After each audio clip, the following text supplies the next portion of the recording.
Yes, yes, yes, it is the Cast Worthy podcast. We are back at you.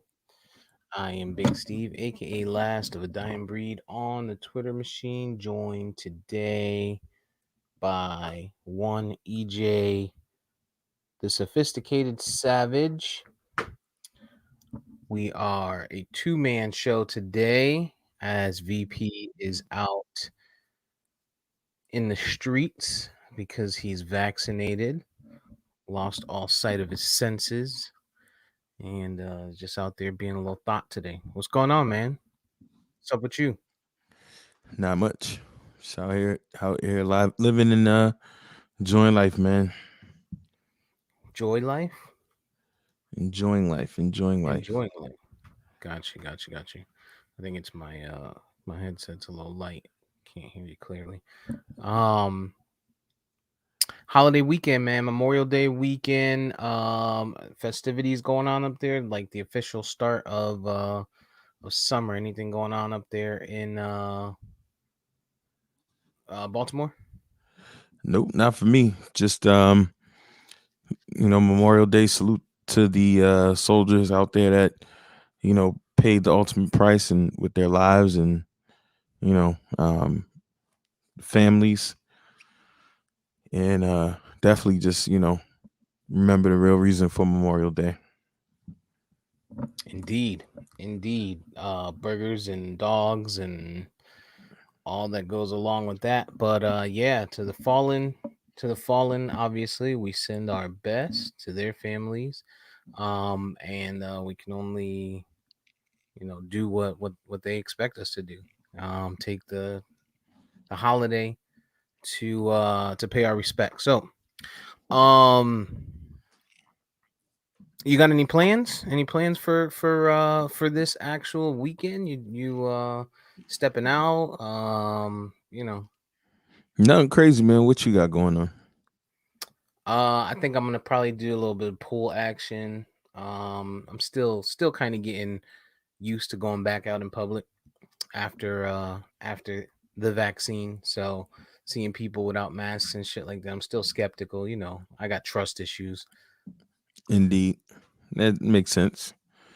I Makes see sense. people without masks, and I think they're Trump supporters that just don't like to wear masks. Yeah.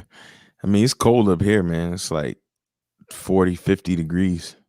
Is it? I figured. I saw you post a little something on Instagram and had on the hoodie. So hoodie Yeah, season. it's hoodie season in full effect.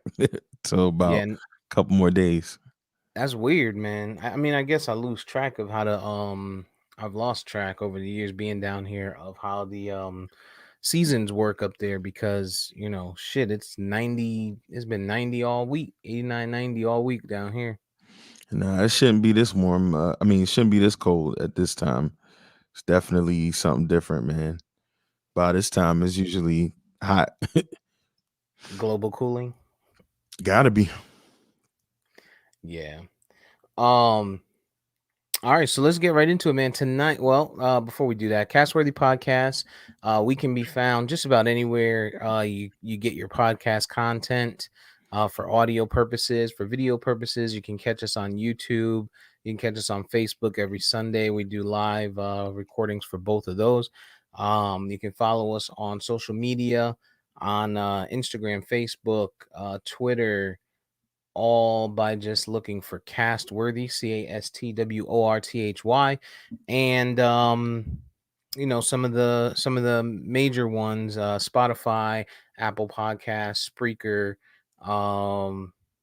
That's where you can find us, man. Like, subscribe, and you'll get an alert when we go live if you do so on Apple Podcasts or on YouTube. So yeah, so let's get into it, man. Tonight it is going to be a holiday for people that love music, right? You have the rematch versus for Swiss Beats and Timberland. Yeah, the two guys that single handedly might have saved black culture's social life during one of the hardest times in life, and maybe not just black culture, but music goers and music lovers rather. Yeah, I mean, brought us this whole versus thing.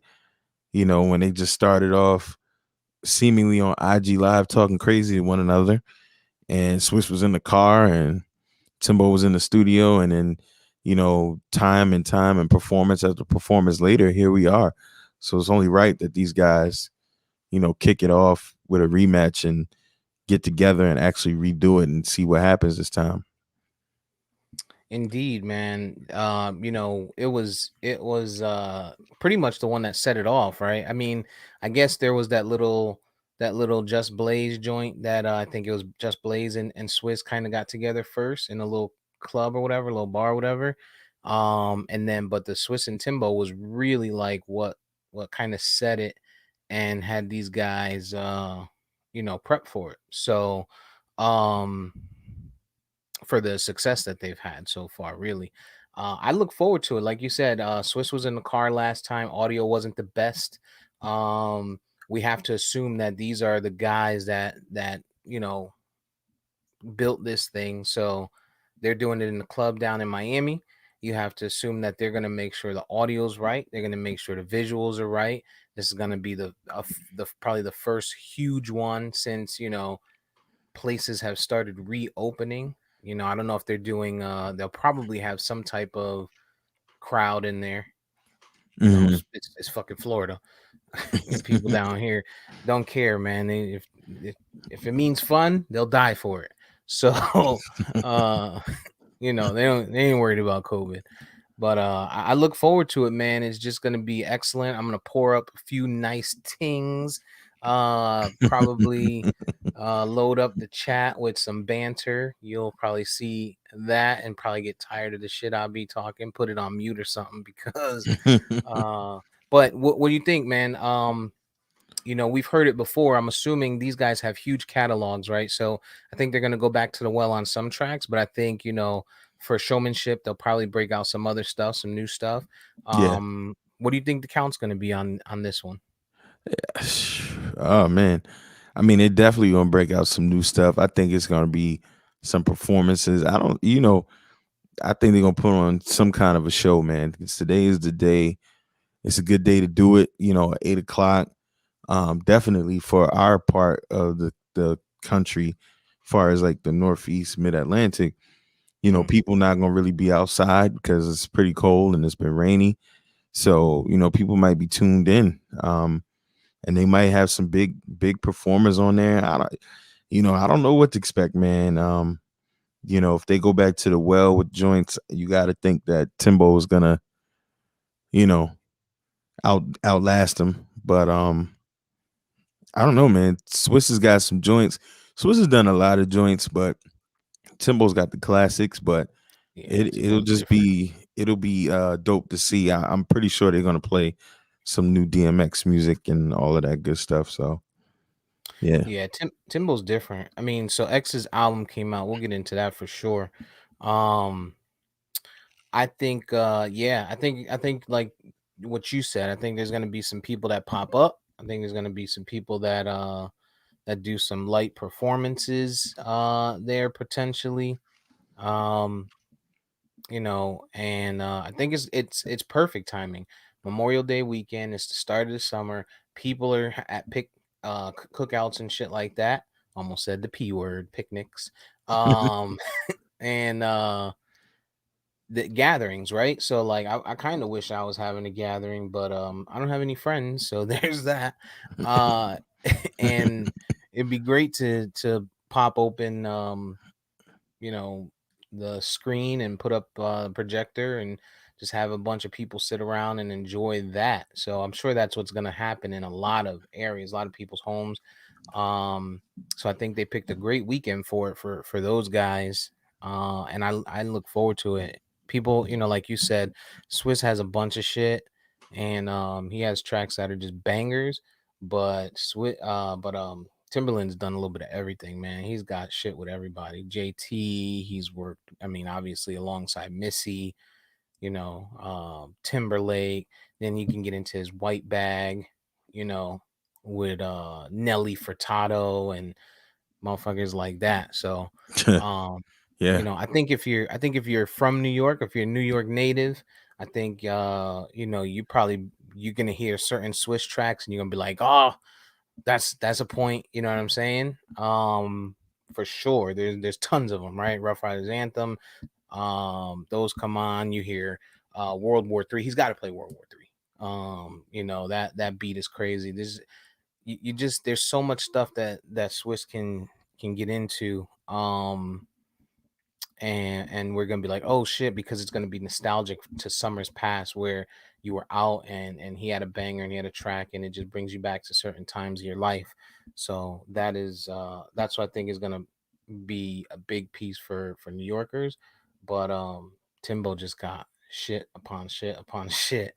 Uh Yeah, and I mean, the Leah joints, the Missy joints, it's. But I, the thing about it is though, Swiss is a showman, and Swiss is just brilliant when it comes to putting on a show and organizing stuff.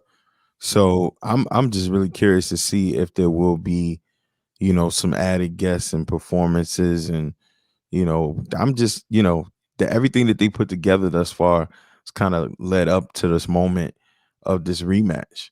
So yeah, it'll be dope to see what happens, man. yeah. Um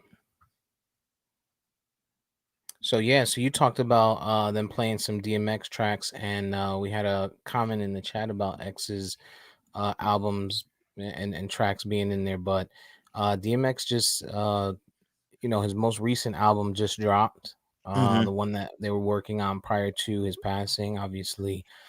Rest in peace to X, right? um did you get a chance to hear any of it? I went through Exodus is the track or the album title. I went through Hmm. a few of the tracks. I'd like to live with it and probably go through and do two or three more listens just to kind of get through it. But did you get a chance to listen at all? No, I mean, I gotta look to see. I gotta look at the track listing to see if there's any that I might have already listened to. Mm, Because that's very possible that I might have heard some things that I just didn't know was gonna be on the album. Had I been thinking, I just came in the house. Had I been thinking, I'd have been when I was on the road, I'd have been playing it, but I yeah, didn't even think about it. No, so I don't see any on here that I would have already listened to. Because the most recent thing I listened to was the stuff that he was on for the Godfather of Harlem soundtrack show soundtrack basically. yeah, So yeah. yeah. This is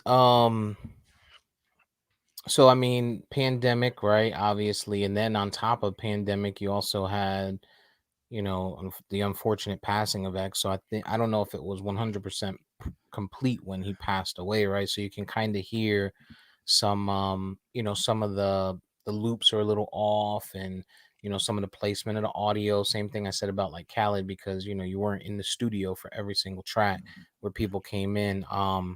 But I did, the ones that I really liked was, in true X fashion, the ones that he did with like the R&B people. Those are the ones that sat with me the most. Like he had one with Usher, which I Mm, liked. I think it was the last one on the album, Letter to My Son. I like that one. um he had one with Alicia Keys. I thought she did him justice. She blew down on that one. And then he had one actually with Bono, which mm, was interesting, Skyscrapers. And I think through my first listen, that might have been my favorite one. And he had the bath salts one that we've been waiting on for years with Jay-Z and Nas, and I just think it dated itself, so it was good to right. hear. And then he had one on there also with he has one on there with uh Benny the Butcher, West Side Gun, and Conway, right? So that one is interesting. It kind of they sound out of place on an X track, like, you know, but you can appreciate it. You can absolutely appreciate it. And then he had the track with Snoop that was on there that I liked a bit too. So, some decent tracks. I like I said, I want to live with it a little more to kind of go through some of the lyrics and words. But Swiss obviously did a lot of the production on there, and you can hear it in it Hmm. in that album. The beats are crisp. They're good. You could tell X aged a bit. Definitely a difference from the last time we heard him when he was young and seasoned.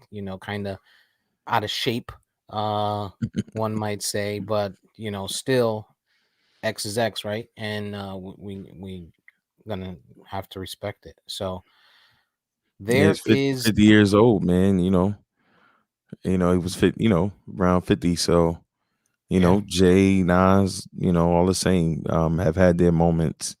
So it happens, And it's funny you said that about that Griselda feature, because I just can't stylistically see them fitting on a track with X for me. funny, funny.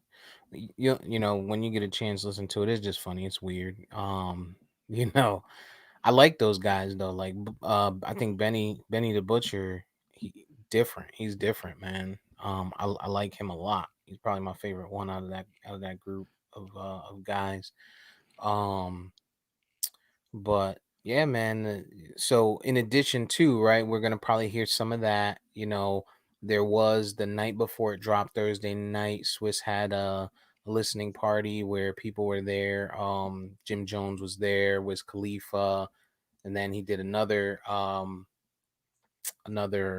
like gathering where he was playing it on Instagram Live Thursday night, going into midnight with a bunch of people there. So I have to, assume that he was prepping for Sunday in that and or tonight really, not Sunday. Um and I think we're gonna see some X stuff. We're gonna see probably a really good tribute, if nothing else, Hmm. to DMX. Probably a really good tribute to Aaliyah. They both deserve it, right? And probably many others. We'll see. But I look forward to it, man. I'm gonna pour up and probably be belligerent. Starting my vacation. I took last minute. Last minute, I was, been a rough ass fucking week. So I just said, you know what? I'm gonna just take all next week off. So Hey, yeah, I'll be but back to work on June 8th. So starting the vacation tonight, I'm gonna be okay. hey, that's a good way to start off. That's a Hmm. good way to start it off. Not mad at that at all. I know. I feel like getting in the car and driving to Baltimore. Yeah, right. Good one. Yeah, right. Uh, I could use Yeah, it, man. man. I could definitely use it. But Yeah, it's hoodie season here, man. So you had to dress accordingly. I mean, I have a hoodie or two. Actually, I don't really. We're I gonna think say. I think I got one. I got one hoodie. The I got the one black hoodie that everybody gotta have just in case, because you never know. You need that. You You need always that. gotta have a black hoodie in the back of the closet, man. you know, Hmm. just in case you got to get to it. It's essential. It's essential. The VP left us with some political gems there. Some things going on Oh today. Well, not yeah, today, but he wanted to make his presence felt, even though he's not present to be felt. my Pretty man gave smart. us Yeah, good shit. a laundry list of things. Right, nigga, like, oh yeah, I'm gonna go have fun and shit, but I need y'all to talk about this, that, and that. Hmm. Get This some was good points though. Some good points though. Tomorrow being the I don't want to say anniversary, but I guess there's no other way to say it, but the massacre at Black Wall Street. mm, I don't know how many. It was 19, had to be 1920 something. So I don't know if it was 100 year now. But yeah, tomorrow is the uh day Tulsa. um of Tulsa, Black Wall Street massacre. So it's the 100th anniversary. And yeah, I think Russell Westbrook has a documentary coming out. I mean, it's been several recently just discussing it. And I don't think it's funny because I was watching something and they were talking about how the Watchmen, the HBO series, kind of brought some light to that for a lot of people that didn't know about it. And there've been so many different massacres around the nation historically of black people in this nation. That being one of the most heinous ones, because you had bombings from military planes, you had just mass shootings, just looting and burning, and just savageness happening to our people. And 100 years later, still no reparations for any of the family, no property going back to its original ownership. None of that has happened thus far. And we often talk on this show about crimes and things against other ethnicities and other cultures. Um, but black people in this nation, and I never take away from what has happened to other people. It's not about the people, the victims. It's about the systems, right? But what do black people have to do to get something?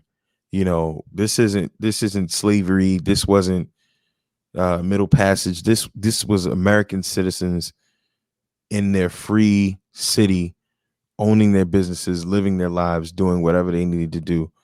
And this massacre happened 100 years ago, and still nothing has been done for us or those people.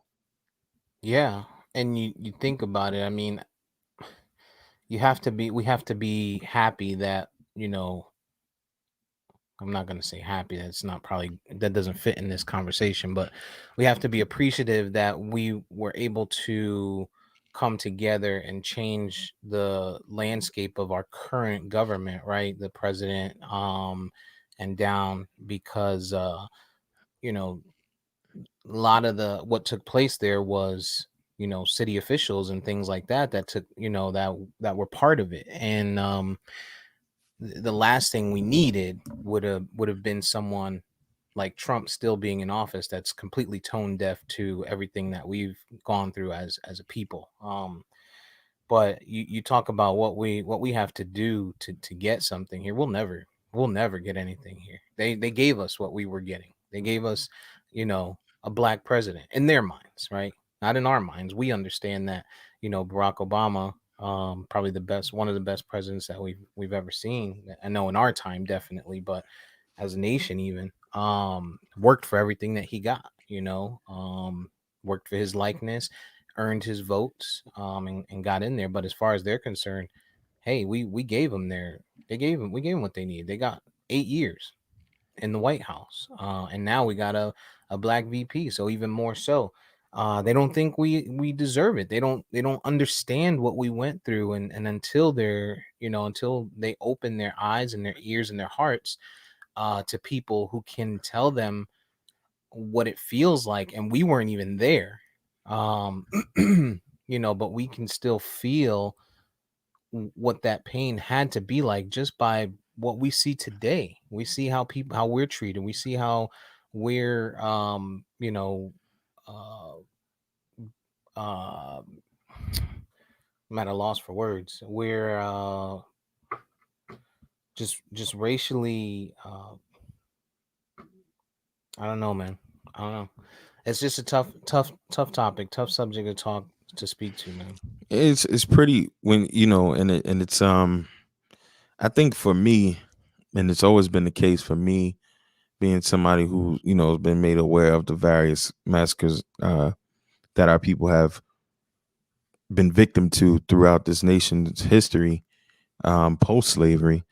Um, for me, it's just like, and I was watching one of my favorite movies yesterday, the remake of it, Red Dawn, Hmm. and I remember a time where people were commenting on the film saying that could never happen, here, et cetera, right? And you look at the Black Wall Street massacre, and people of our time today could say, "Oh, that could never happen here or now."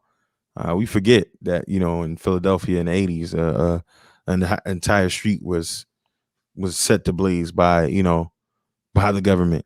Um, it's like, and there's so many people that don't even know that this has happened before. And it's like that old saying: if you don't know your history, it's bound to repeat itself. I think the scariest thing for me is that this happened 100 years ago, post slavery, to a free community of black people working hard, doing their thing, and we can't get reparations. So it just scares me because the disregard for our people, what would ever stop this or something crazy like that from happening again? I'm pretty sure, obviously the times are different now vastly than it was then. But I mean, I'm pretty sure those people, even though they probably had to be very heightened and worried about what white folks could do to them, I'm pretty sure they never imagined that that could happen. I'm pretty Yeah. sure. Yeah. And and VP is in the audience. And he commented and he says, the current mayor of Tulsa, their family lineage traces back to 1600s. They own slaves. And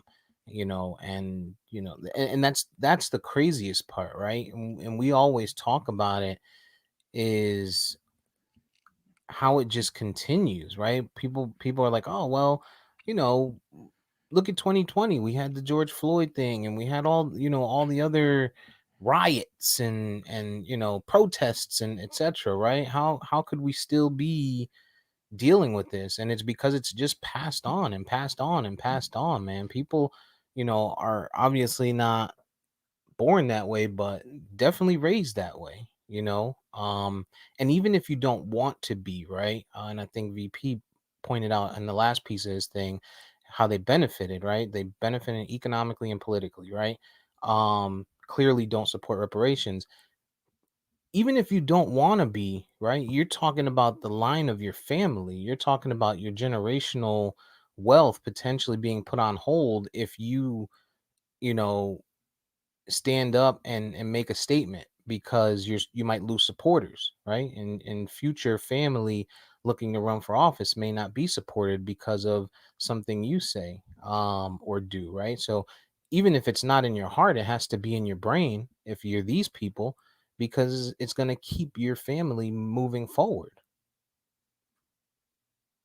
And it sucks Yeah. that we can in our country, people can thrive off of that, right? People can thrive off of that, be successful, and just continue their family line while off of something that's just ridiculous. It's so nasty, man. And to your point, I wouldn't be surprised if we couldn't see something like that happen today. I mean, that's my thing. And when you look at the landscape of which is Tulsa now, in that area to where Black Wall Street was, there's $1 million buildings, um, all types of things that are built. There's a whole new city project coming up in that area, and these were places where Black folks actually owned the property and the land. And when it got destroyed, they were never given anything back. Insurance companies did not pay anything to them. I mean, it's insane, man, when you think about it. And just moving on into something else, going back to the Red Dawn point and your point of saying something could happen today. I'm pretty sure January 6th never looked like it could ever happen in this nation. And with that and the mass shootings and everything that's happening, while we have progressed in a lot of ways as a nation, it seems like we maybe not have progressed and maybe have still remained to be as savage as we were. We're just seeing it live in real time now. You know, You, you have to wonder, the ancestors of the families that were impacted in Tulsa that may still be there, how awkward that has to be, walking down the street, you know, going into businesses and just kind of living there. And, how close and how easy it would be to be like, you know what, I'm gonna burn this bitch down. What's good for the goose, right? It's got to be just a tough situation, man. And all you're asking for is your just due. Like, listen, you ruined what my family could have potentially had, or what we did have, right? We did have. You ruined it. You burned it down. And when we say you, we mean yes, you, white people. You know, Yeah. It's gotta piss you off. Every time you go downtown knowing your great grandfather's drugstore was right here. This was his land. You could have had millions of dollars right now. Um, the fact that we have documents of what these people did. They were so heinous with this that citizens of Tulsa that participated in the massacre would take pictures of the dead bodies and the destruction and put them on postcards and send them around to their relatives around the nation. This is how vile and disgusting these people were. And like you said, they probably benefited tremendously from this massacre, from the situation. How many of those people that set ablaze to something were able to then put in a bid for the land or whatever else they did? Not to mention the damage that they did going around the neighborhood, shooting up people's homes, burning down homes, looting homes, raping, killing people. Just, I mean, and this was 100 years ago. It's yeah. just 100 years ago. Shout out to a few networks trying to, VP brought it up earlier. He said a lot of people are have never been educated on, To 83%, 83% of the 83% of people people in in that Tulsa. area. And then, yeah, and you have to think about United States in general, right? They don't teach this in school. But shout out to the networks. There is, and for those listening, some stuff to watch. And it's too early for our bingeable segment, but this I think is timely, right? History Channel's doing. They're airing a documentary tonight called Tulsa Burning 1921 Race Massacre. That's tonight. Um, Tomorrow, Dreamland, The Burning of Black Wall Street will be on CNN and streaming on HBO Max starting tomorrow, May 31st. And then the last one, Tulsa Fire and Forgotten, also will play tomorrow on PBS. So just some opportunities to educate yourself and your children. Um, I may record some of these, really because while right now my son might be too young for it, he needs to eventually know about it, right? And this is obviously something good. VP has TJ, who's teenage, age, and he should probably, if he hasn't already, have those conversations and let him see what this looks like. And obviously, you with your girls and E with his boys, we have to educate them. They have to understand what took place because, if not, you know it's easy to we're so forgiving, and it's easy for people to look at us who are educated on this and be like, how are you okay with with how we're treated as people? And not being educated on these types of things will make you be like, it's not that bad. you know I think it's a lot of different forces at work. And I've made it my business to educate my girls on this and a thousand other things. One like last summer, I think it was, we just went through Malcolm X, MLK, the assassinations, the Black Panthers. I mean, we've watched repeated things over about the Black Panthers. Um, I think it's a lot of things at work. First and foremost, we can't ignore our government's role in dismantling our society as a Black people, right? Infiltrating our communities with drugs, turning ourselves into what we are, in the sense that killing each other for drug money, for blocks, for places we don't own. Our school systems being horrible, um, hiding their truth, hiding the truth that they've done these things, right? And then going forward, it's like you don't get educated about this, and then even still, you're too busy in the middle of an epidemic of drugs and violence, and so as a people, we don't stand together for these things. We are very reactionary right now in the sense that, when a brother or sister is killed by law enforcement, we then see there's a call to action or a need for action when there's so many things going on, the voter suppression, the systemic racism, the everyday stuff, you know, brothers and sisters living in food deserts, just so many things that our people are going through. And then there's this, when you have places that have tried to tell us that, oh no, slaves were getting paid, they were getting land. It's so many things. Even in Baltimore, I mean, with the highway to nowhere, which I've told the story about, where a thriving black community was displaced and moved, and homes were lost, and the economy was shattered. I mean, there are people that live in this very city that ride up and down that street, that highway, that strip of land, and don't know the story.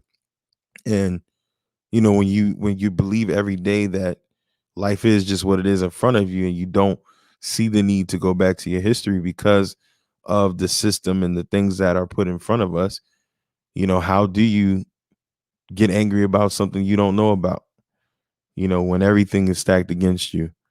And all of our leaders, all of our credible leaders that were willing to die for their cause, were killed off one by one.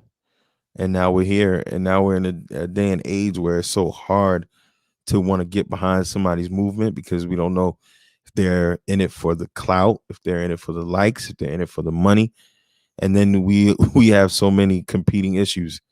People can't seem to say, you know what, I don't believe in exactly what you do, but I can still get behind you because we have a commonality. And then our households are black and men, our black men and women, just worlds apart seemingly sometimes. So I think it's just so many different things at work that help bolster this ignorance or lack of knowledge that people have about these type of things. Yeah, I couldn't say, any better. I think you put it perfect. I was actually thinking that as you were talking, and going to get into that, is just you don't know, right? We always talk about it. We don't have the leaders. That's what we're missing, right? We don't have the leaders that were around before. We don't have the Malcolms. We don't have the Martins. We don't have any of them. We don't have any leaders, right? And the ones that we do, you start to question. And social media has us in a place where we question everything. You know, is it for clout? Is it just somebody trying to get rich? Is it somebody just trying to get followers? As opposed to, maybe this person genuinely cares, genuinely wants to get a message out, and genuinely wants to hope to educate people and maybe make some type of change. Yeah, it's Um, tough. It's certainly tough, man. And when and that's the other thing too. When we have been able to see what has happened to our leaders of the past, it kind of begs the question, man. It's a tough decision, and that's why I always tell people, like, I always get disgusted by people that said, "I'm not my ancestors. I will show you these hands." Like, are you kidding me? The amount of hatred, the force, the certain death that they faced. I couldn't imagine being Martin Luther King Jr., Dr. Martin Luther King Jr., with children, a family. Shit, he wanted to live. You know what I mean? He didn't want to. He didn't want to be gunned down and die for the world to see. But he accepted that as his potential fate. When you had agents of the government calling your house, bugging your phone, following you. Are you kidding me? We are not your ancestors. Are you kidding me? Malcolm X was brutally murdered and assassinated in front of his children in a hail of bullets. Medgar Evers shot at his home. I mean, I couldn't imagine, So when we have that on display, knowing that this is what this country would do, shit, our president had his head blown off in broad daylight. when you know the evils of this nation and what people are willing to do to stand up to people that are trying to fight for a just cause, it brings pause to you. You know what I mean? And it's tough. That's why Farrakhan is well protected. You know, uh, certain people go as far as they go because they know it's something behind that. So it's tough, man. And we as a people, I don't know that we would be ready to make that sacrifice, because in a lot of ways life is a lot better, and so people are happy living with what they have. But unfortunately, it'll take something. I don't know what it would take, because something like a George Floyd uh, murder or event, or I mean, it's so many different things that you could say, and still, it's hasn't hit us all the way just yet. And it's tough, man. It's tough when you know what the enemy's capable of. It's tough. Yeah, when you talk about that, I wish I had it, but Patrice O'Neill, late Patrice O'Neill, one of the comedians that we lost prematurely, unfortunately, had a skit that he did, and I'll find it, but in time, where he talked about everyone who tries to bring people together ends up being killed, right? They want us against each other. They want us pinned against each other, Um, and he goes into it and he makes a joke out of it, right? He was a comedian. It was funny, but you know, when you talk about jokes, there's always truth behind jokes. You know, Hmm.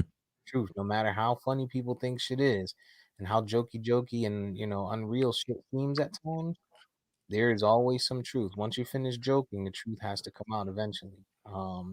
And he talks about that, and I'll send that to you later. Maybe we'll find a way to get that on the social media for our followers and listeners. But Indeed. but yeah, man, watch some of those. VP also let us know that there's one on NBC tonight at 10 o'clock. Um, Of course, he's a poster boy for that channel. yeah, MSNBC. Forget about it. Oh my god, I'm sure he has it tattooed somewhere on him. Probably got Mhm. it in the military. Tramp stamp. That's what MSNBC military version of M. Never mind. Um, Some other quick things. He let us know about the Texas voter suppression bill, basically utilizing law to overturn an election, preponderance of evidence, I believe it was, to overturn a vote. Just crazy. Um, lot going on in Texas. That the fucking ability to carry guns without a permit. Shit about to be like a fucking cartoon, nigga. You about to see Elmer Fudd out there with a fucking musket. You about to see Yosemite Incredible. Sam, little midget red hair motherfucker, jump out of a big ass truck in Texas with two guns talking about varmint. I mean, it's about, we talk about the Wild West. VP talks about it all the time.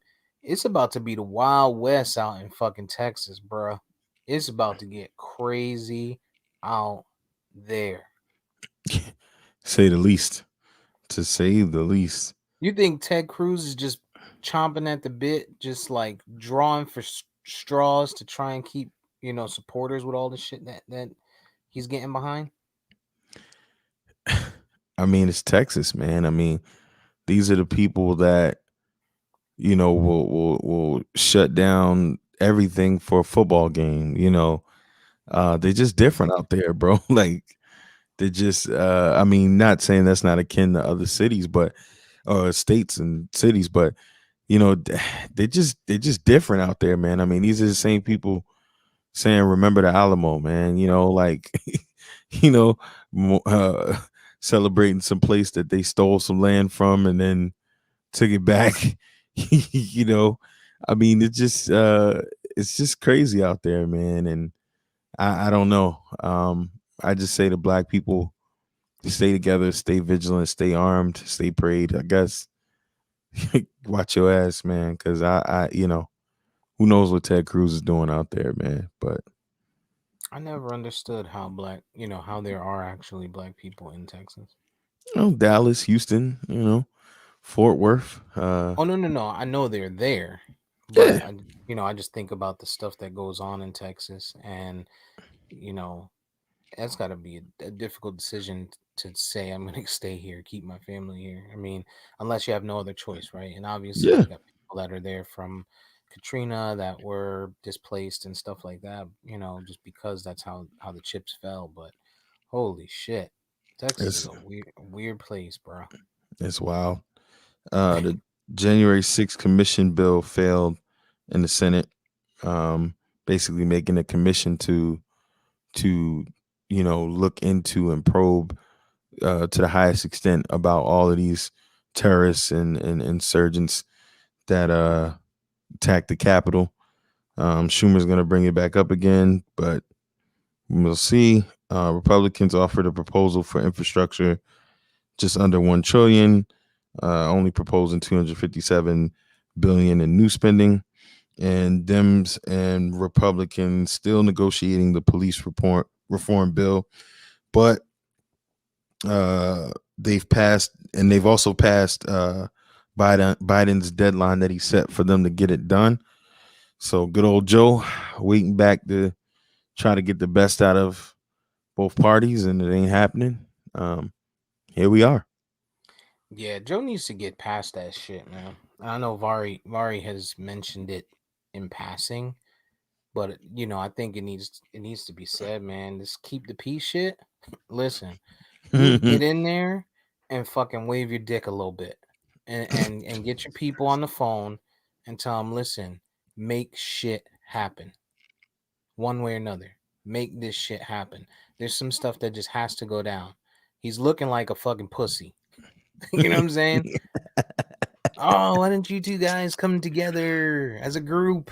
Let's make sure everyone's on the same page. We're never gonna be on the same page. We're different fucking people, dog. It don't work like that. It never has worked like that. The only time it worked like that was probably when he initially got into politics, when while they were, Dems and Republicans, they were still white. So they were on, the page for one thing, like we just talked about, them being better and us not. And we got canceled. I Listen, man. He got to get in there. Listen, man. Pull your Oh, pants up, he old man. also he also he also had, when Trump, when this whole thing went down, Trump was pushing for an investigation for the origin of COVID-19.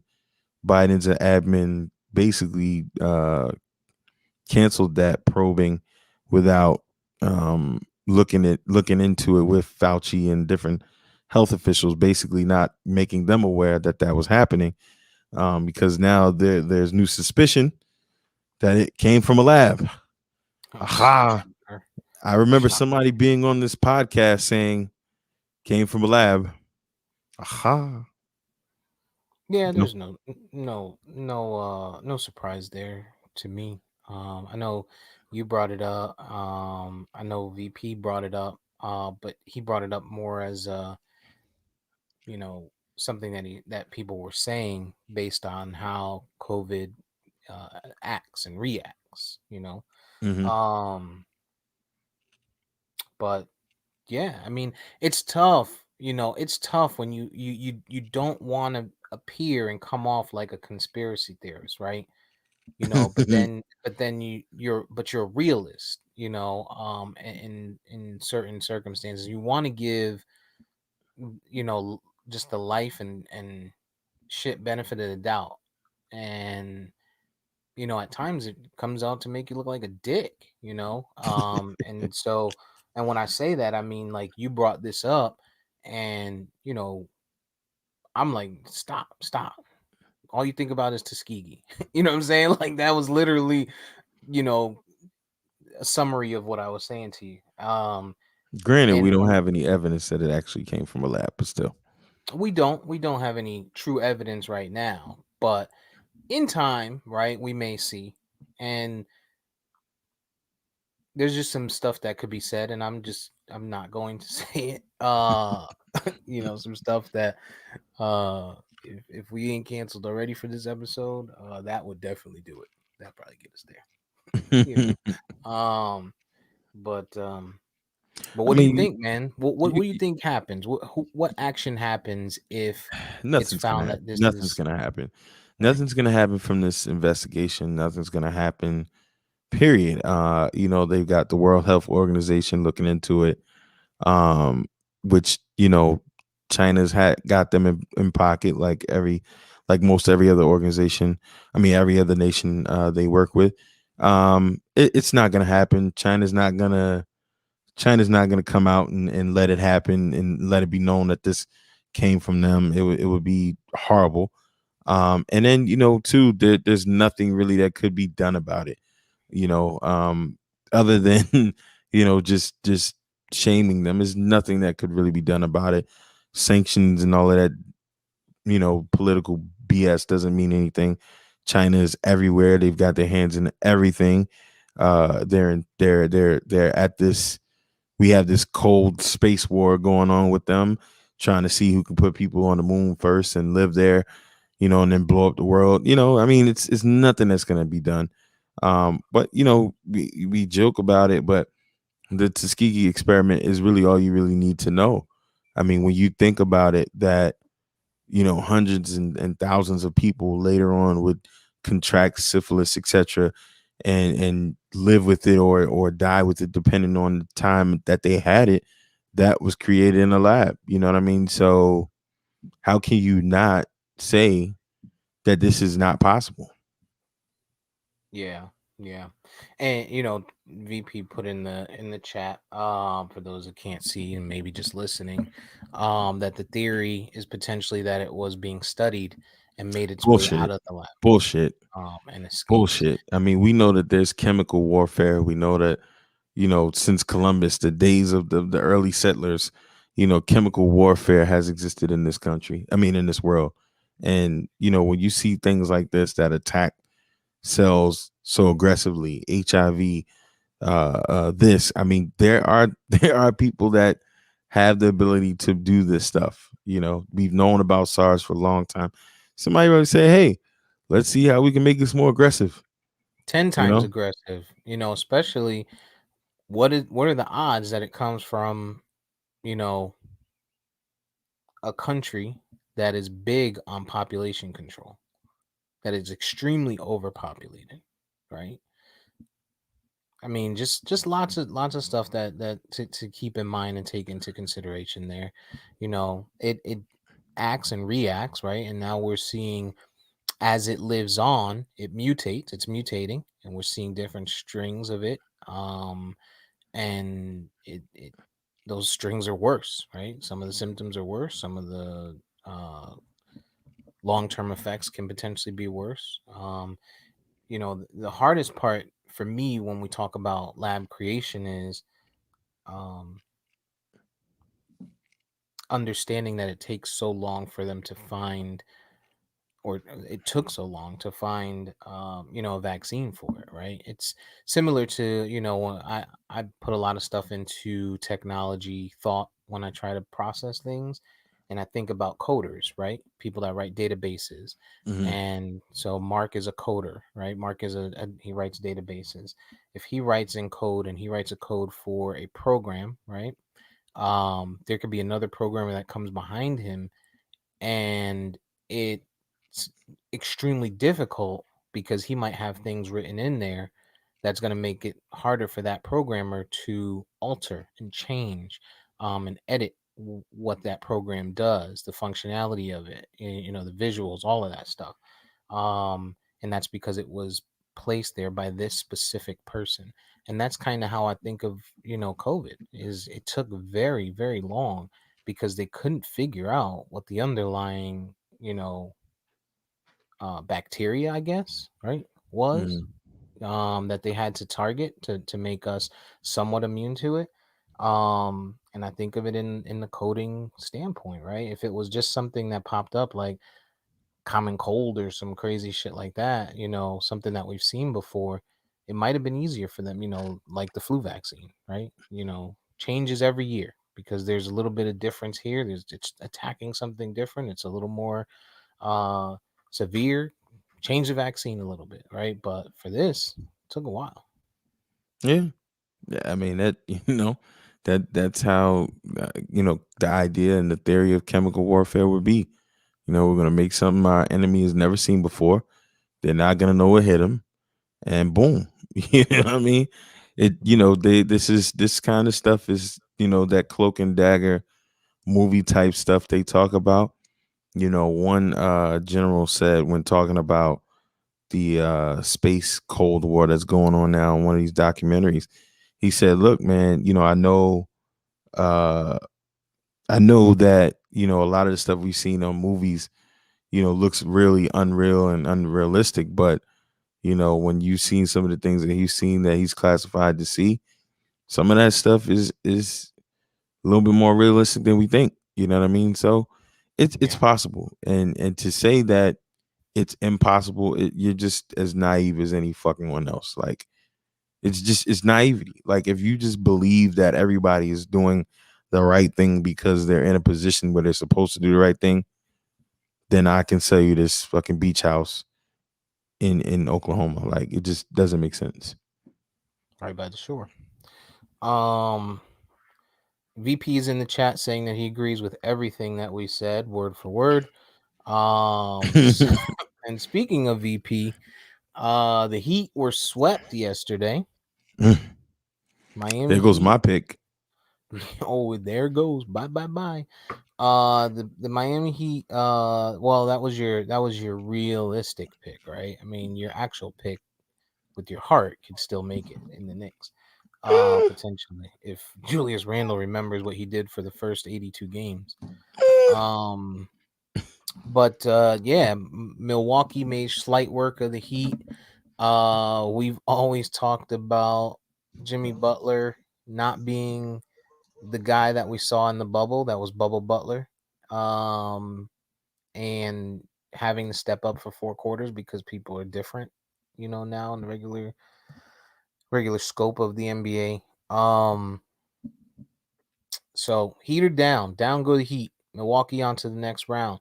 Your Knicks, man, they've been struggling. Derrick Rose looks like a whole different animal though. This guy is revived. He's changed his game. Yeah, He took to the internet to tell people, this is not the old me. This is the new me.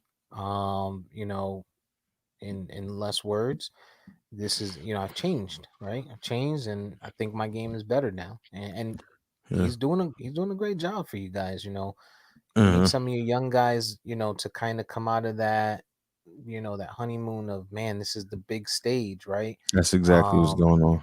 and I think they're missing it. And honestly, I think it's even bigger stage because it's Madison Square Garden, right? And we're coming out of COVID, and all the stars are using it as an opportunity to get out, right? Get out in New York, go to the game, courtside. You got these big names, huge names out there. Versus all 82 games they were seeing, average Joes out there, faces they don't recognize. But now you got 50 Cent sitting courtside. You got Spike Lee sitting courtside every game, acting a wild fool, of course, and many others. So I think that stage for them is just huge, and maybe the road games might be a little bit easier because they may not see that kind of stardom. And the media is different. You know, New York media is fucking killers. We always talk about that. Well, the biggest problem is, and I said it before the playoffs started, they ended the season having offensive struggles. Uh, Thibs is not an offensive minded coach. They'll play defense, but sometimes defense is great, but sometimes you have to have better offense or just as good offense. And I think after they won the last game, I think they got over some of the jitters, but offensively they just aren't getting it done. They live by the three and they're dying by the three. And when they have an opportunity to kind of do something different and go inside and attack, they're not doing it. And I think Thibs, while he deserves so much praise for where they are, he also deserves just as much criticism because offensively they just don't seem like they have any plan. They don't do anything different. and they just look like deers in headlights.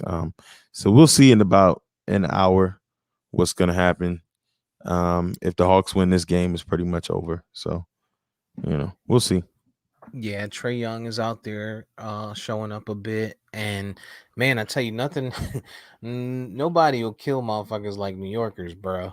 Trey Young been just a Mhm. quiet, light skin, under the radar guy since he came in the league. He come out there and start putting up numbers on the Knicks in the playoffs, and it's memes galore. The world hates him. And even worse, right? You got piece of shit New Yorker that spit on him. You know, He probably was from Connecticut. nah, I think he was in New York. He's probably from Long Island. You know how they are. They racist as fuck. You know that. Shit, everywhere in New York's racist as fuck. Staten Island was Yeah, the most racist place in New York. yeah. But he's also light skinned, so. Facts. He- but they killing him. They killing him with his baby scalp. He's got a he got a The toddler scalp. lollipop But with hair on it was the worst. yeah. But he's stepping up to it, man. He's stepping up to the plate. He's being cocky about it. I don't know. 2-1 Atlanta. I would like to see the Knicks tie it up today 2-2. Just for theatrics, and I'd actually like to see the Knicks go on to the next round. But Yeah, we'll see. I think like we're you the said, better Julius team. We've Randle. beat them all year. I think we're the better team. It's just we not getting our offense together. I think Hmm. we're the better team. We just not playing good offensively. So, but the Jazz are now up against Memphis. Phoenix is down 2-1 to LA, who's playing today as well, 3:30. Denver, your boys out there, in Portland took it to your boy the other night. Tied up Jokic. now. Yeah, Denver Portland tied up 2-2. Portland showed up because Dame scored one bucket and they still won by 20 points. Dame Dollar. Um Phillies up 3-0 on Washington as expected. Um Mavericks over the Clips 2-1. They play tonight at 9:30. yeah, we got Philly might Mavericks, sweep. Clips, Brooklyn, Yeah, Boston. Brooklyn, Uh Boston tonight. Philly might sweep Washington on Monday, and that's Tatum put up about it. 50 the other night. 50 piece. Put up 50 on them. I think that's the only game Boston wins. I Yeah, think it might be. I think he, blew his low pause, and that's the game they win. Lakers and Phoenix. I mean, if the Lakers start to click, it's gonna be tough. And we'll see. So VP asks in the chat, do you think the Bucks having a week off before their potential next opponent will impact them? And then that's a big debate always, is rest versus fresh legs versus weary legs. It definitely could impact some momentum for them, but I think at this stage they came out. They seemed focused. They came out to do what they wanted to do. They got rid of the biggest. I think if anything, to that point, they were probably so focused on beating Miami that will they be prepared the next round? Will they have the same focus? Will they have the same energy aside from the rest?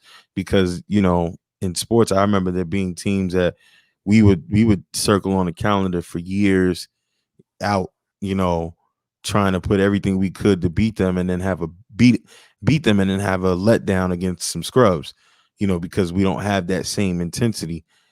So I think it's really going to be up to the coach, Giannis, and those other guys to see how focused they're really going to be for whoever they face next round.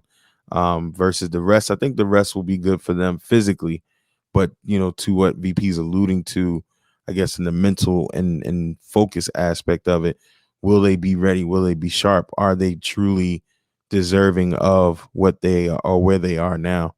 Is a good question. I'm not sure it matters depending on who they play. Hmm. Um, you know, there's a potential, depending on who wins what, of them playing Brooklyn in the second round. Um, and Brooklyn, they just have too much for the Bucks. In my eyes, Giannis can't shoot a jump shot. He still finds a way to be extremely impactful. Um, Middleton, I think it could impact him as a guy who's a shooter, right? So I think Streaky. the shooters can be the ones that are impacted by that extreme rest if they're not in the gym shooting, right? Which you have to expect, it's a playoff. So if they have that mentality of we got to win, they're probably doing that. If they have the right leader, that's telling them, hey, listen, there's no days off, right? Then they should be okay. But if they play Brooklyn, it's Brooklyn, and you got studs over there. And these guys are, and the problem is not so much that you're going to get it from all four of them every night, but if you get it from two of them every night, it's a hard out, you know. Pause. If you're getting it from Kyrie and KD one night, and then the next night you're getting it from Harden and Blake decides to pop up. Pause. It's they just got so much firepower, man. So I'm not sure that really matters for them, but I think the shooters can be impacted there. Um, Philly looks good, man. Joel Embiid, Embiid. Embiid is Embiid. he's such Serious. a good player, man. He's That such a boy good is player. I'm serious. hoping we're seeing the beginning of his maturing. I mean, he's still shit talking and stuff like that, and I can live with that, right? I just want to see the maturity on the floor, right? If you shit talk off the court, and even doing the to the fans and stuff, I could live with that. But just I'd want to see act like you've been there before because he has, and get through it. Yeah, it's gonna be interesting to see how it pans out. I think again, I've talked about this in the past. My couple people I know were like, "Yo, we got to get Chris Paul. We got to get Chris Paul." I think Chris Paul needs to really get himself in a situation where he's not expected to do so much, Hmm. because it seems like every year he gets down to the playoffs and his body is not with him. And I mean, you can't foresee injuries, but that wear and tear on a guy his age doing the things that he's doing, it has an impact. And I mean, he gets in this playoff series and gets hurt, and it drastically changes the series. Yo, It drastically changes. the boy Luca, Chopping that up there, I said, Luka Doncic, Luca man, bullying them boys. that dude is something different, man. Game one, 31, 10, and 11, triple double. Game two, 39, 7, and 7. Game three, 44, 9, and 9. That Yeah. that that boy is something different, man. Against the Clippers. Now, I seen a meme that said, if Tyron Lue, it said if Ty Lue don't figure out that Pat Beverly can't stick Luka Doncic, he gonna be coaching J Cole's Africa team. I saw the Wikipedia joint that said Dallas Mavericks. Then it said their star Luca owns the Clippers and his two sons, Paul George and Kawhi Leonard. I was Yeah, man. Them savage. boys gotta figure it out, man. We said it after we saw them play for a bit together that that's not the duo for you, or they're missing a piece. They're missing a big piece, Can they I think they could be good together, but when you have Kawhi who's kind of running the point, you know, um and Paul George, I don't know, man. It's like he freezes up. He's like a deer in headlights when it's time for big shit uh from him. So They had a meme for playoff P stats, and they were like, his stats look like tour dates. yeah. Yeah. I mean, Foul. so we talk about so what's that look like for you? We talked about the East pretty in depth. For the West, I think initially, who was your pick out of the West initially? I think I said Uh, Lake. I don't know honestly, because I don't think I really got into it. But I mean, at this point, the way things are shaking out, I think you got to go with LA.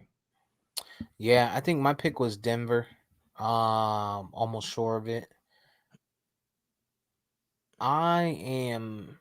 I'm still rolling with Denver, man. I think Jokic is just something different. I wish it would be much better if Jamal Murray didn't get hurt for them. But I do like them. And like I said, if the Lakers start clicking, it's gonna be a rough night each night Are for they Denver. clicking? I mean, they up 2-1, and they about to make it 3-1 probably today. Maybe. Um, there was another. Oh, John Morant. I mean, I know they lost last night, but this kid is showing us that he is a star in the making. Yeah, I mean, he's been regarded as a pretty good player. I mean, he's had his nights where he's been off, but I mean, he's definitely somebody that's dangerous in this league, and he's only going to get better. But I mean, this is the stuff we've been talking about. Even though RJ Barrett's been struggling in the playoffs, season wise, he's put up some great numbers, especially for his age. So you look at him, Zion, Lonzo, Ja, Jokic, Luca. The list goes. Mitchell. The list goes on and on and on. When guys like the LeBrons, Kawhis, maybe Kawhis, I say, LeBrons, KDs, Hardens, Westbrooks, Beals, when these guys, that got about 5 years to 10 years plus in, when they start to go, the NBA's got some really strong young players. I don't know that they will have the level of the star level off the court, but you're going to start to see some really good basketball. And I think people forget that LeBron is the first and one of the most popular of that era in that time, where we were really following a kid in high school. Like LeBron's games, like, were being aired on ESPN. These were some of the first that we saw, outside of the All American games. So that level of stardom, I don't know if we're ever gonna have it again. But I know for sure we're gonna have some really competitive basketball going down the line, because these all of these guys are young. Laurie always tells me I'm a LeBron hater, but I still got my LeBron high school jersey. You are a LeBron hater though. I don't see how that changes anything. No, invalid. Uh, so what's the NBA gonna do, man? How are they gonna protect these guys? You got Russell Westbrook, which he had popcorn poured on him. I'm so happy it was popcorn because if it was liquid, he got so mad about popcorn, he might have made it to the stands if it was liquid. Like, Yeah, um, security was not holding that boy back. yeah, yeah, no. So that happened to him. Trey Young got spit on. We're getting outlashed from the Golden Boy LeBron towards the league, saying that they need to protect the players. All the other players are outraged as they should be. Um, what are they gonna do? What's the NBA do? Do they strength? Do they get more strenuous on rules as they have people entering? Do they make people agree in purchase that should something like that happen, they're subject to charges? Um, I like, guess. what do you do? I guess. I mean, the NBA just has to step it up. We've had this problem since Rumble in the Palace. Like, I mean, they've got to do better security wise. I mean, I mean, James Dolan out there kicking people out that played That are in the stars? Garden. He's kicking out Hall of Famers. I Mhm. mean, so the league better get on James Dolan level, man. And I don't know, man. They just got to step it up. They just got to step it up. This is a problem that for them to be having as a league. This is way gone on way too long. Since that throwdown in the Palace, that this is It should never even be an issue. Do we need another one of those for them to take action? Because, you know, our society is a reactive society, right? Um, Mhm. do we need another person to get in them stands, get their hands dirty, um, for the league to think about taking action? No, I think Silver. I think Silver's Silver's pretty smart. I mean, he was around for that melee in the palace, and I mean, I think they're gonna get back to it. And plus, let's give him a little slack in the sense that we just getting back to this stuff. Probably got a couple CSC people that was sleeping on a job. They're gonna get back to it. We're gonna figure it out. They got to. Not, it'll get there. Um, Aside from the NBA, man, because I'm tired of the NBA already. Julio Jones. What's up with Julio Jones, man? Oh man. So Julio Jones is not playing in Atlanta next year. Julio Jones, you know what they need to do? They need to take Julio Jones and Aaron Rodgers and put them on a team somewhere because one hates their quarterback and the other one hates their their wide receiver core. So, you don't give me no help at wide receiver. Here, you go party with Julio. Yeah, they got to figure something out, man. And Green Bay and Aaron Rodgers, that whole thing is nasty. Um, I'm curious to see VP where he lands, where Julio lands, man. I'm thinking Baltimore, maybe. VP and yourself, you guys always want to shoot the players to bail on all this control they got. And this is what happens when you give people so much control. They think that they can control what the team does or doesn't do in relation to the talent they bring in, right? Julio Jones has a massive contract. Aaron Rodgers has a massive contract. You getting paid a lot of fucking money. You're unhappy about the people around you. You're unhappy with the decisions that the team is making. Those are conversations you can have. You should probably have those behind closed doors. Be a little mature about it. But to be out here and just fully criticizing your employer, you know, Are you talking about Julio or you talking about Julio right now? I think this is more Aaron and now Julio's gotten into it. He's running into it, and he's allowing these dumb motherfuckers like Shannon Sharp to pull him out, right? Julio's always been a quiet guy, you know, at least on a public front, you never heard him bitch and moan. Even when Roddy White was there eating his plays and shit like that, eating his catches and stuff like that. Uh, you know, Never that guy. Shannon Sharp got him out here telling people, I ain't playing in Atlanta next year. Like, bruh, that's where we see owners start to put stuff into contracts that's unfavorable to players, right? That's where you see owners and lawyers for the team start to put stuff in there like, all right, well, it's a breach of contract if you go out there and you speak about being in public, about being unhappy with the decisions that the organization is making, right? You're And then such we can you're cut such you. a company man. I'm You're not. such a company man. I I'm not. mean, you say that and then juxtapose what happened to Barry Sanders. Fucking suffered there forever so bad that one of the best backs in their prime had to leave the game. We don't want to see that. We don't want to see great players rot on bad franchises, man. Fuck that. We don't want to see it. We don't need to see it. Green Get Bay them somewhere won a else. fucking championship. They won a Super Bowl Yeah, a few once years since it's ago. been there, and they keep jerking this guy.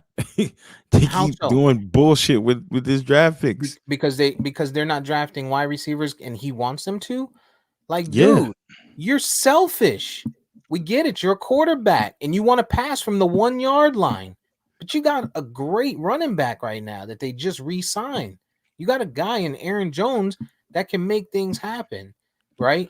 In order for that to be made to be successful and for you to not get hit, maybe we should get some fucking linemen. You never well know. they didn't do that either. It's They important. they didn't do that either. They're not drafting anything for him. They haven't gotten him O line. He talked about that.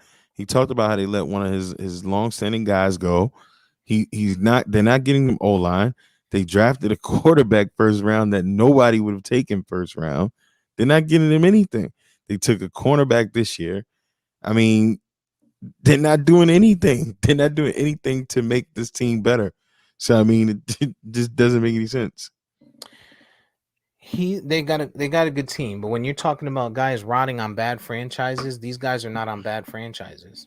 There's just better franchises in the league. Like, when you think about Atlanta, Atlanta's not a bad team. They were just in the Super Bowl, had a bad coach, made bad decisions, and as a player, hey, maybe that was your opportunity to talk shit. Go over to your coach or your quarterback, and be like, or your coordinator, what the fuck are we doing? Stop throwing me the ball. Run the ball. We're way up, right?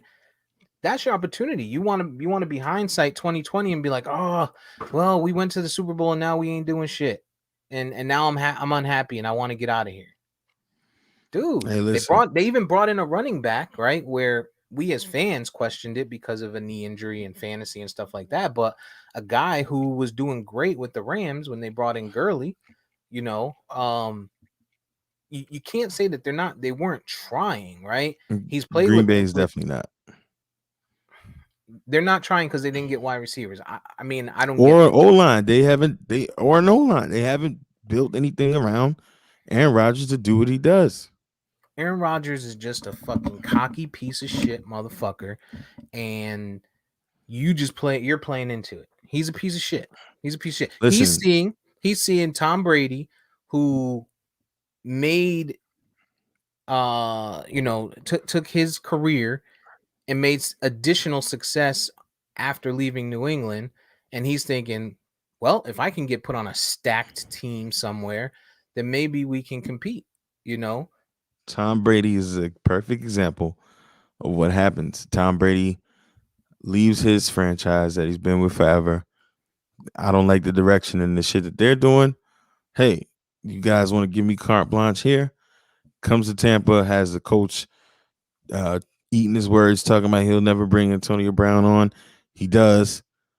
They stack the chips and they win. I When's mean, the nothing last else to time see we here. When's the last time we ever heard Tom Brady complain about them not bringing in a wide receiver help?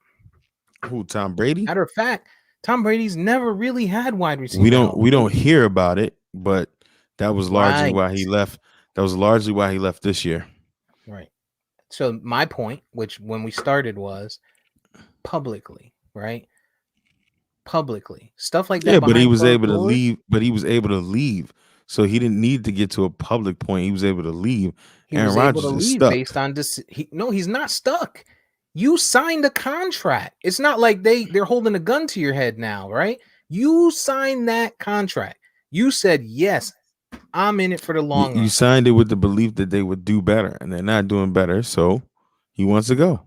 He signed it with the belief that I'm a selfish motherfucker. They've let me throw You for just hate every Aaron single. Rodgers. Huh? You just hate Aaron Rodgers. I do. I hate him. He's a piece of shit. He's a horrible person. Overall, he's shitty. He's a shitty person. Oh my god. What's the bingeables, man? I'm done with you.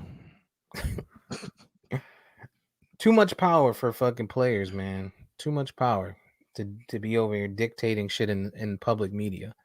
Build that shit into your contract to where you have those conversations behind closed doors, is what I'm saying. You could be as frustrated and as upset, but you out here fucking throwing shade on your team. You never know what impact that could be having on somebody that might be interested in going there. Yeah, your company, man. Company, man. This pinky shit. Listen, bro, this is my business. This pinky shit.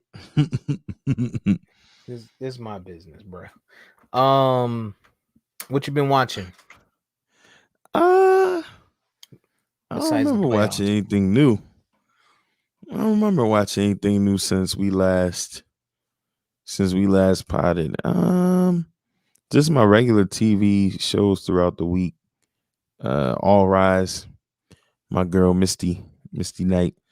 They canceled that show. I love that show. I love her. Um, yeah, just the regular stuff, man. Season finales galore. Ah, my Animal Kingdom is coming back on TNT. I'm interested to see how that's gonna go down. That's a Oh, phenomenal show. it's back. I Yeah, thought it's that was coming on back. USA. Oh no, Nah, you're that's right. TNT. TNT. You're right. Queen of the South is USA. That's winding down. That's about to go off pretty soon. I don't know what they're gonna do with that. And about to watch Godfather of Harlem today at some point. But yeah, man, that's just my regular TV stuff. Nothing new that stands out. I haven't been watching much of anything, but with this vacation coming this week, I plan on trying to make some time to watch some shit. I definitely got to catch up on Godfather of Harlem. That is a thing for me. Um, I'm gonna watch some of these documentaries tonight. Definitely, the one that's gonna be on HBO Max. I'll definitely get to that at Oh, some the point. shop is back too. First episode has Jay-Z on it. Yeah, the shop. I'll be watching that. A lot of gems in there. I knew he wrote on Still Dre. I knew he wrote Dre's verse. I didn't know he wrote Dre and Snoop's verse on that shit. Who? Jay. Jay-Z, you said? Hmm. I didn't know that either. Yeah, I knew he wrote for Dre on that track, and I knew he wrote for Dre on a shitload of other tracks. I didn't know that. Because yeah, and you don't get that as much anymore because we don't have CD sleeves. Like back in the day when you had CD sleeves, you open it up and you could see people getting there. That you can see the credits. And since we don't have that anymore, we don't see who's the geniuses behind some of these things that are out here, or that are getting Hmm. put out. Um, but that's how I knew. That's one of the ways that I knew that he wrote for Dre on so many tracks, was just seeing that. Back when I was really, really, really big into music, I used to actually look at those CD sleeves. But I do want to watch that. And I look forward to the any additional episodes that he has beyond that. I think LeBron has a great show with that. I think he struck gold with that show with the shop. Um, you know, he just has to have the right people on there. VP said he rewatched the Nevers. I tried to watch it, and I think I just pick a bad time to watch it because I just start to fade out and doze off. So I'm gonna try to give it an honest go at it one more time. Um, yeah. I didn't watch it yet. I didn't watch it yet. I didn't even try, but I will. You don't watch I will. anything I don't have but time, The man. Sopranos. I do watch Sopranos. I do watch Sopranos. That's my that's my workout show, man. Get on the elliptical, set it for 50 minutes, throw on the Sopranos, skip the title, and usually it's about 52 minutes, the Hmm. episode. So it Did just worked. you started watching the upshows? Did you finish it? No, no, no, no. I haven't had a chance to get back to that either. But I really like that show. It's I really pretty like good. that show. Mike Epps is one of my favorite comedians anyway, as it is. And he's one of my favorite comedians as an actor. Some comedians can't act. Hmm. I think he does a good job with that, not showing that he's a comedian when he acts. And so I really do like that show. He's got another, I think it's a movie coming with Oh yeah. This is part two to something. I didn't see the first one. with I didn't see the first one. Cat Williams, Mike right? Cat Williams. I think Lil Duval's in it. It's Meet the something Meet the Robinsons. Meet the hold on. part two to something. I can't remember the name of it. Meet the house next door. Meet the Blacks too.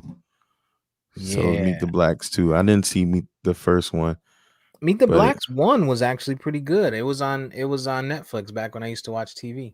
When I had time. It's I'm gonna have to watch that. It was funny. It was funny. This one looks like it's gonna be funny, and it has my guy Gary Owen in it. He's one of my he's probably my favorite white comedian. One of my favorite white comedians. Aside from the old school heads, the old heads. I look forward to watching that. That's June 11th, so I'm definitely going to check that out. Yeah, right around the corner. Definitely right around the corner. I'm gonna have to catch up on Meet the Blacks. See what that's about. No King Batch was in it. Lil Duval was in that one, is in this one too. Oh, actually what I did watch too was the Tyson documentary, the 2-part one that's on ABC. That was, I mean, not nothing new. Nothing new that we didn't know about Tyson. Just, anytime you get to watch anything about Tyson, man, it's special. And Mike Tyson. yeah, and it's just funny how that, one guy was saying, three people ruled the world back then: Mike Tyson, Michael Jordan, and Michael Jackson. So true. The Mikes. So true. Yeah. So yeah, I'm gonna probably catch part two on that. Yeah, I'll probably give a shot. I'll give a try on the Nevers and see how I like that. Like VP said, but I don't know, man. I don't know. I gotta find a way to make some time to watch some TV. I'll do it. Yeah. I will He brought definitely up do it. the Eternals trailer, Marvel's new Eternals trailer. I'm not too excited about the Eternals. Why not? Um, not. I mean, honestly, like your most expert comic people are the most familiar with that. That's a whole nother level. I'm not on. I'm not that familiar with their story. Um, Mainly because a lot of that stuff came, in different times and different comic books. But I really don't know where they're gonna go with that. Especially for the big screen. But I much rather see other projects that they're pushing back. Like they just push back. They might potentially push back Blade. And I'm not happy about that, especially because Ali is getting older. Like Mahershala Ali is like 44 right now, and he'll probably be like 47 by the time they start even filming the film, which is pretty nasty for me. So, um, I don't know. We'll see. He's he seems like he's gonna be one of those actors that acts well for a long time though. Oh yeah, phenomenal actor. Yeah. Phenomenal actor. Vari says that you hate Marvel. Nah, no, he hates DC. That He that we said do in know. he said in his Kanye voice. we know he hates DC. We do know. EJ Stewart don't care about white comic books.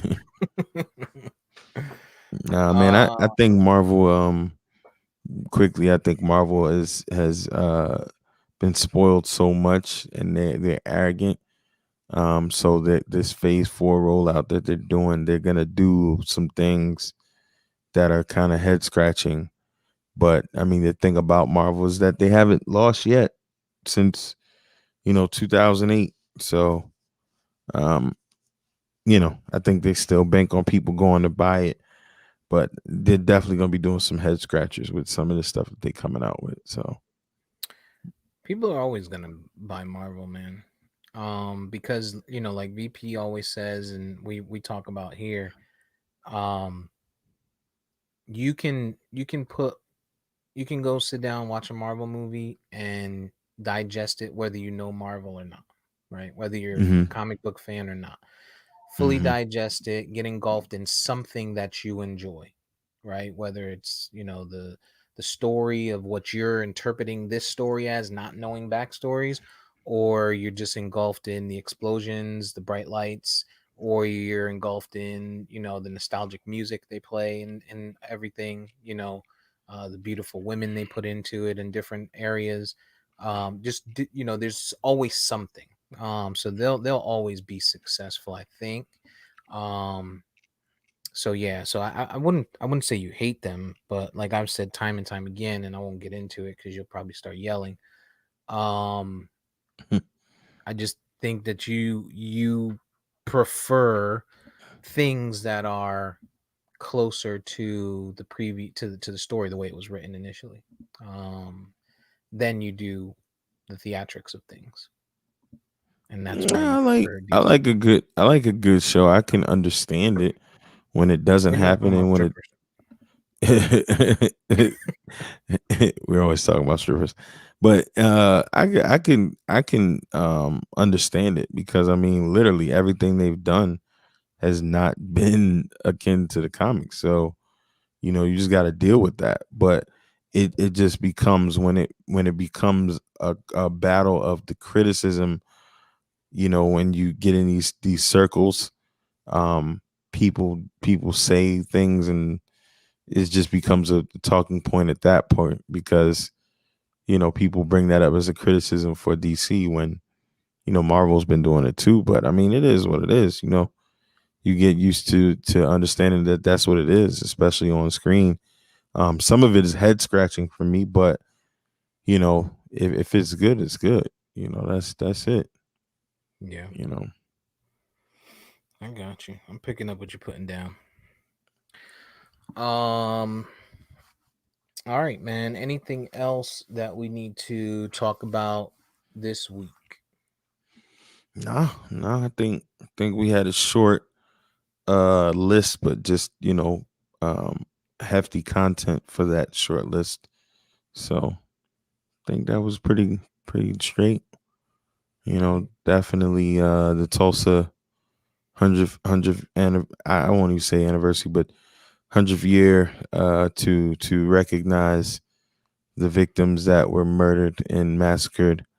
Once again, Memorial Day for the fallen soldiers that paid the ultimate sacrifice.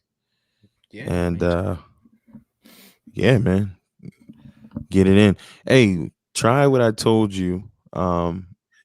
Being that you're gonna be on vacation, go get yourself some bullet bourbon or whatever bourbon that you've become akin to. I would say bullet because it matches this recipe. But go get some bullet bourbon, get some orange triple sec. Um, Do they sell yeah, bullet, nips huh? of bullet? They sell nips of bullet. Now you don't need no nip. Get a Half bottle. pint. What you They getting got a half nip for? pints. What you getting a nip for, I man? want the whole. I want the full Baltimore feel. I need a half pint in a paper bag. Nah, Like nah, nah, no, no, no, no, man. Only our finest liquor stores sell bullet. the top shelf. Only our finest delicatessen. Nah, man. We call this a man crush. Oh, you got to get, well, shit. This is the most difficult part. You got to get the fresh squeezed orange juice. That's the key part. If you don't have nothing to juice oranges with, then you asked out. But Okay. it's a great drink though, man. You'll enjoy it. I went and got an orange juice squeezer just for it, so I can make it at home. Stop spending so much goddamn money on it in the bar. But it's so, I mean, because people don't think bourbon. Bourbon is obviously a winter type drink because it has that winter feel and just the elements of the taste and how it makes you feel all the way around. Mm-hmm. And there's not a lot of recipes for bourbon drinks, especially summertime ones, unless you're doing lemonades and mules and shit like that. But the orange crush is a Maryland staple. So if you ever come to a Maryland bar, you can get a vodka crush.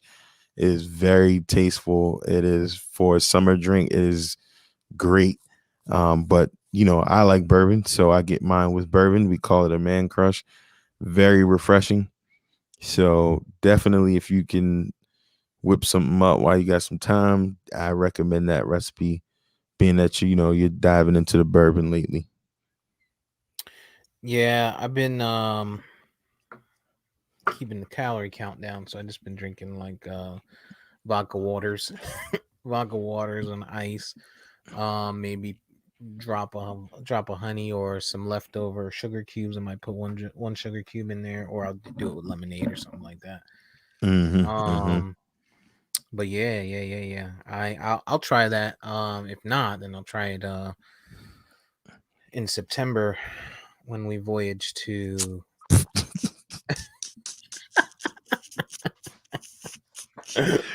Oh, when man. E and I voyage to Trash. to Baltimore. I'll be able to get it then. Yeah, that's actually the joint that put E out of commission. I don't doubt it. He got baby liver. Um, his liver is like Trey Young's scalp. Oh man. Newborn. Oh Uh, man. look at VP. This motherfucker. He said some Negro, most Negro shit ever. We gonna call that the Black Stallion. It's not a mule. Any with ginger ale. We'll call that the Black Stallion. This This motherfucker. motherfucker That's why said the people most always say. Negro shit ever. That's why they That's always why. fighting in Miami. That's why he ain't on the pod today.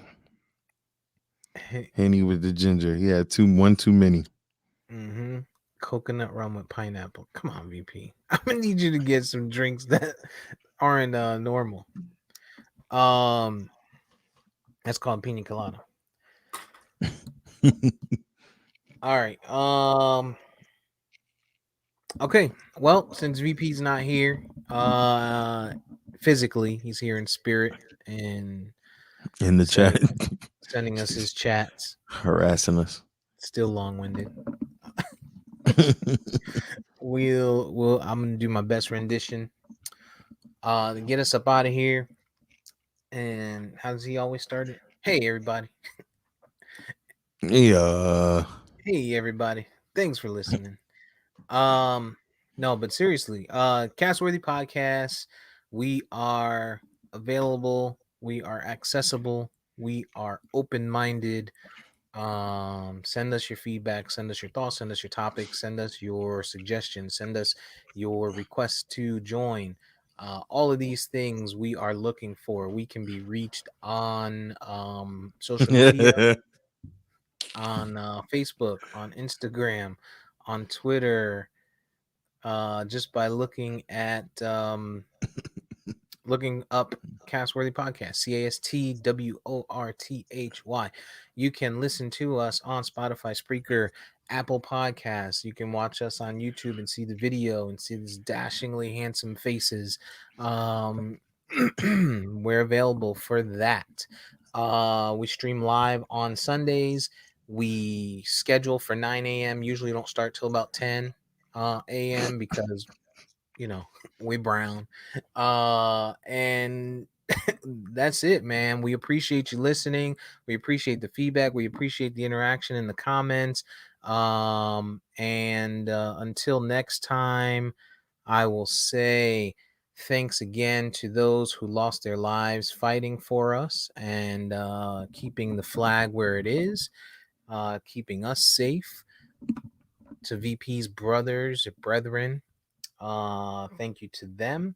Have a wonderful Memorial Day this Sunday evening. Make sure to watch the Verses with Swiss Beats and Timberland. That is going to be a great episode, and we're going to talk in length about it next week. So you are educated, watch it.